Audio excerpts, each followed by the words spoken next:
नौजवान अदाकार जुनैद न्याजी ने इंकशाफ किया है कि उनके यहाँ बेटी की पैदाइश के बाद जिंदगी बहुत आसान हो गई। बेटी उनके लिए रहमत और खुशी का बायस बनकर आई। उन्हें काम मिलने लगा। अदाकार की एक मुख्तसर वीडियो वायरल हो रही है जिसमें वो अपनी बेटी की पैदाइश के बाद जिंदगी में आने वाली तब्दीलियों और खुशकिस्मती पर बात करते दिखाई देते हैं। उनकी जानिब से कुछ अर्सा कबल निदा यासिर के मॉर्निंग शो में शिरकत की वायरल वीडियो में जुनैद न्याजी अपनी बेटी को अपने लिए रहमत और खुशकिस्मती की चाबी करार देते हुए कहते हैं कि अब वो पहले के मुकाबले में ज्यादा मेहनत और लगन से काम करते हैं, क्योंकि उनके जहन में ये बात होती है कि बेटी के लिए आसानियां करनी हैं।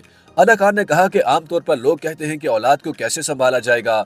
बच्चों को संभालना और उनकी परवरिश करना मुश्किल होता है क्योंकि अभी तुम्हारे पास आसाइशें नहीं हैं। लेकिन जैसे ही उनके यहाँ बेटी की पैदाइश हुई, उन्हें आसाइशें भी मिल गईं, उन्हें काम भी मिलना शुरू हुआ और उनके लिए आसानियां भी हो गईं। जुनैद न्याजी कहते हैं कि बेटी ईसा के बाद वो जो चाहते थे वो उन्हें मिला। बेटी उनके लिए किस्मत और रहमत बनकर आई। बेटी की पैदाइश के बाद उनके भाग खुल गए।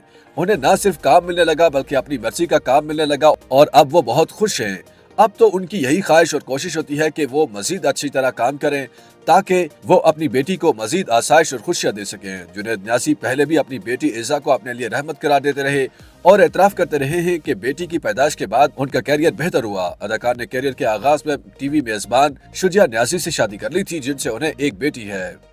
YouTube पर गूगली न्यूज देखने के लिए youtube.com की सर्च बार में गूगली न्यूज टीवी टाइप करें। गूगली न्यूज के पेज पर सुर्ख रंग के सब्सक्रिप्शन वाले बटन पर क्लिक करना ना भूलिए। YouTube पेज पर अपलोड होने वाली वीडियोस से बाखबर रहने के लिए बेल आइकन पर क्लिक कीजिए। आपको हर नई वीडियो के बारे में नोटिफिकेशन मौसूल हो जाएगा।